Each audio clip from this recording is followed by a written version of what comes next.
Hi there and welcome to this special 4-part series, Managing ESG Risk, produced by Art of Procurement in partnership with Dun Bradstreet. I'm Philip Ideson, the host of Art of Procurement. I'm joined over the course of this series by Brian Alster, the General Manager of Finance and Risk Solutions, and Rochelle March, the Head of ESG Product, both at Dun Bradstreet. We'll dig into the emerging imperative for procurement to understand the ESG profiles of their suppliers and provide actionable tips and recommendations on how to manage ESG in the context of broader supplier and supply chain risk management. Over the course of this series, we've got to know both Brian and Rochelle. So in this final episode, I spoke to both of them to discuss the ongoing management of risk and ESG through supplier partnerships. And many forms of risk monitoring have been driven by regulatory requirements, but that is not the case for ESG.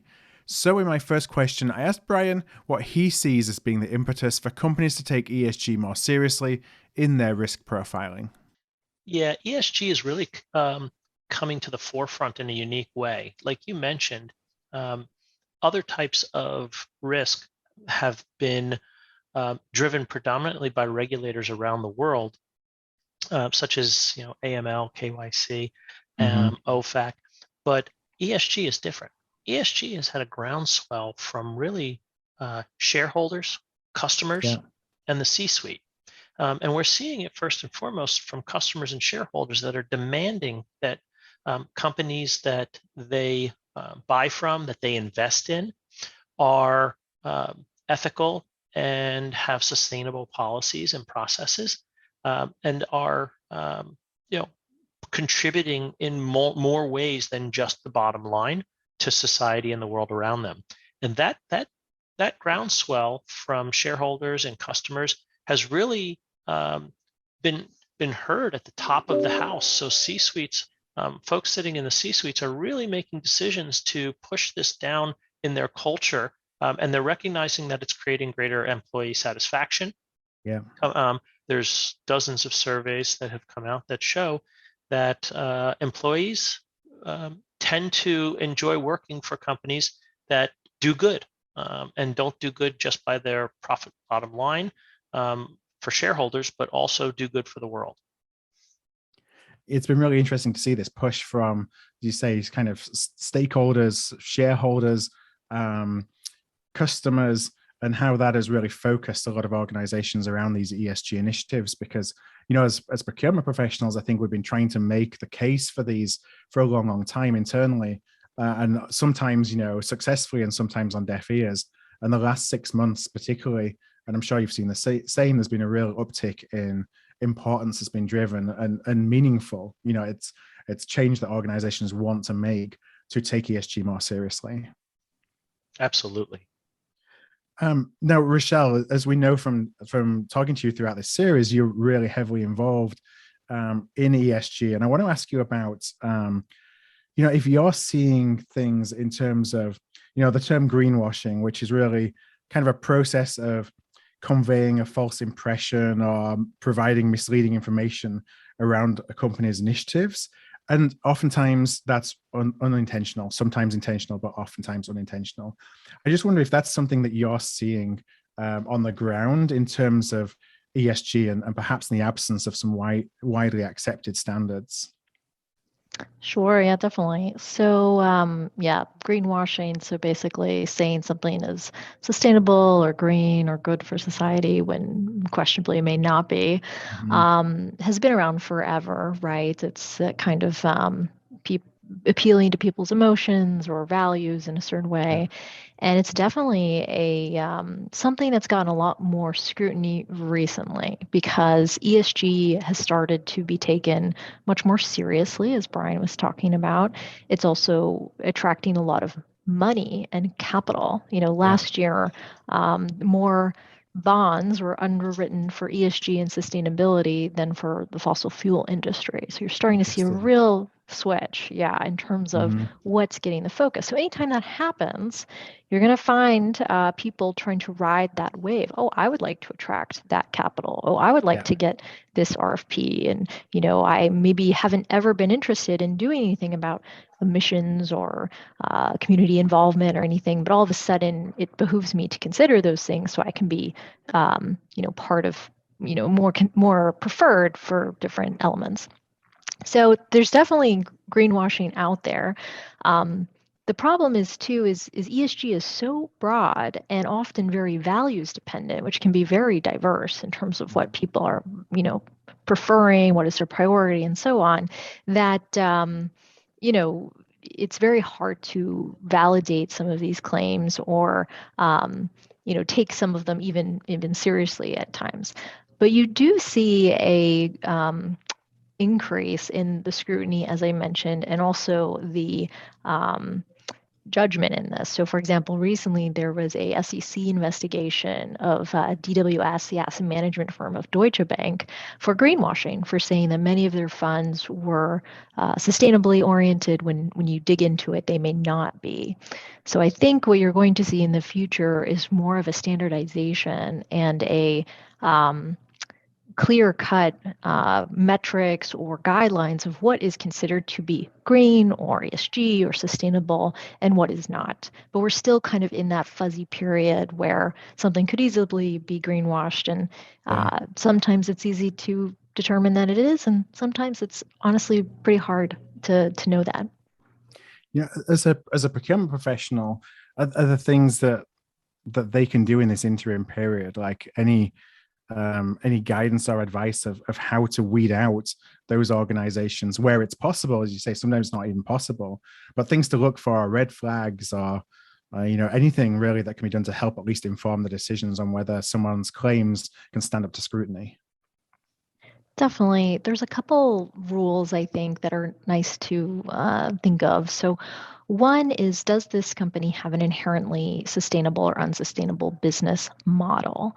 So a good example of this may be, and this is an extreme example, but let's say a fossil fuel industry that has a lot of ads about how they have a carbon capture technology or something that's really like an add-on. But at the end of the day, their business model is going to be unsustainable, right? And that is pretty hard to veer away from unless they transform that business model. So that's one thing. Two is, always ask for the data. What's your plan? Okay, you're going to be carbon neutral by 2030. What's your investment look like today? Have you invested in renewables? Have you invested in efficient equipment and systems? What's the implementation plan behind those claims? And that's definitely where one can get a little bit of a better sense. And then finally, is it something that's backed by some type of metric or some type of historical performance as well? So if it's just, we are the most sustainable company on the planet, a very broad statement there, why? Right. Are you X better in this? Have you made this product that decreases, increases value, quality of life, et cetera? Like, what's behind that? And then the final option, which is still somewhat nascent, but is some type of assurance. So this would be a certification. This would be someone going in and checking that you're doing what you're saying you're doing, like a third-party verification person, or adhering to some type of standard that you have to apply to. So those are all kind of ways to deal with that greenwashing issue. Interesting. So definitely ask questions and dig into the data. Don't take statements at face value, for sure. Right.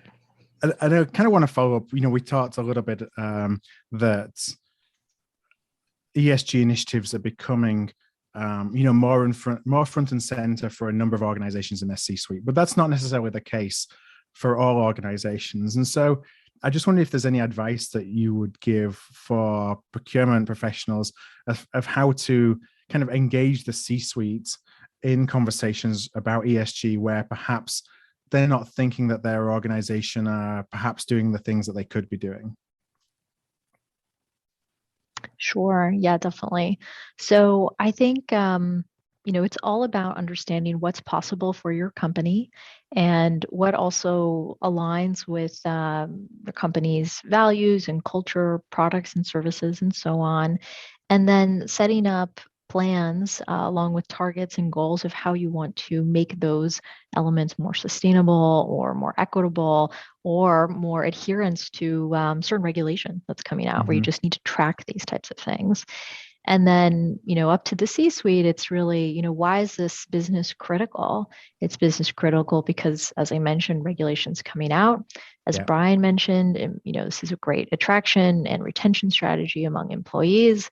And 3, there's a major risk component. The world is changing, and something that, 10 years ago, we never would have thought of, like a chance hurricane or winter storm in Texas, for example, or even someone snapping a photo in a factory that's connected to your company that, has questionable labor practices that's now tied to you in a reputational manner. This just wasn't a thing that before, but now it really is. So these are the types of elements, regulation, risk management, competition that are always going to be pertinent to the C-suite, and just translating those things to them is going to be really important to achieve those goals and targets that you might want to outline.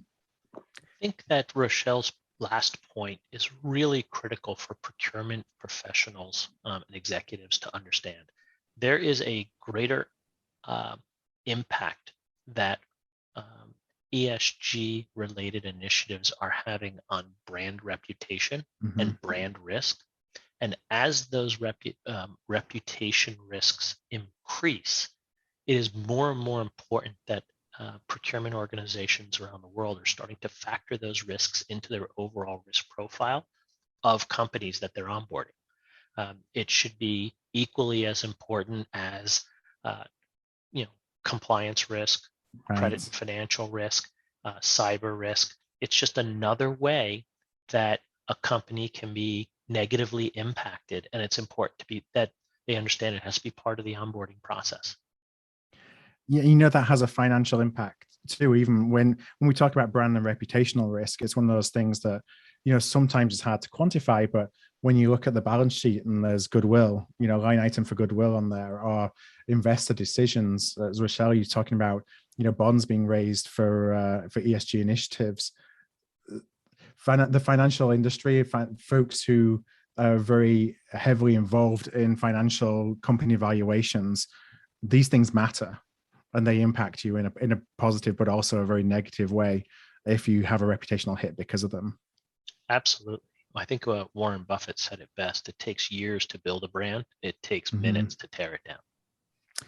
So I just want to finish off this series and go take a kind of step back, go a little bit more high level, Brian, just to talk a little bit more specifically about kind of managing and assessing supplier risk. Obviously, it's been a theme that's run through these 4 episodes. You've come from a background you shared with us earlier in the series from financial services, and in financial services, regulators do play a heavy role in what supplier risk management mitigation looks like. In a number of industries, that doesn't exist, and as a result, we're not necessarily seeing some of the risk management practices that you do see in those regulated industries. I just wonder if you see kind of on the ground, are non-regulated industries moving towards more focus on risk, or are they not quite there? What's the reality that you're seeing, and perhaps why do you think that you're seeing that? Yeah, I think what we're starting to see now is while regulating an industry is a great impetus for companies to have a strong and mature risk mitigation process and policy, we're also seeing the impact of profitability. Companies have to figure out ways to mitigate risk to their bottom line, and driving profitability. The biggest concerns that companies in less regulated industries have is how can other companies impact our profitability? Yeah. And so it's very important that companies, even if they're in less regulated industries, that they're taking a very strong risk management process or approach to onboarding third parties or vendors or partners or resellers, because each of these relationships can have a detrimental impact on their profitability. And being able to fully understand who you're doing business with, if that business is representing themselves appropriately, is critical. And it can be burdensome up front to build the policy and the process, but once it's built, companies tend to pay enormous dividends for years to come. Yeah. What's really important in my experience as well was just that consistency of approach.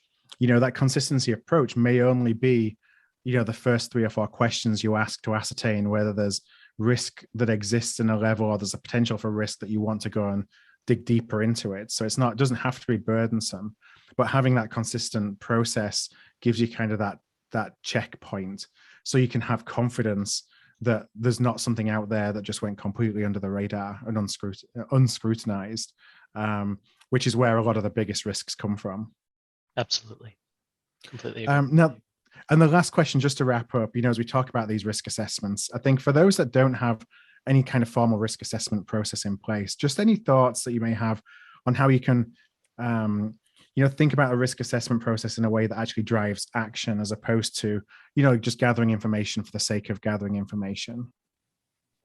I think it's really important that companies understand what risks they're trying to mitigate. And that really is dependent on the business that they're in and the industry that they're in. But I think it's important for them to take 3 things into consideration. 1, how readily available is the data?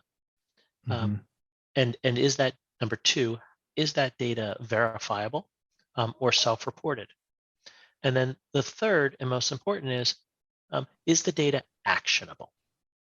But if you can identify data that you can ingest that is automated, verified, and actionable, that is all you need to start building a really strong process. The process of gathering the data can start really small. And as we mentioned earlier, it's really important that you're only bringing in data that actually impacts the risk assessment. Any extraneous data is actually noise in the system, which is detrimental or burdensome to the system. And so a risk assessment process really is critical to companies that want to expand and want to mitigate risks and risks that they can't necessarily foresee.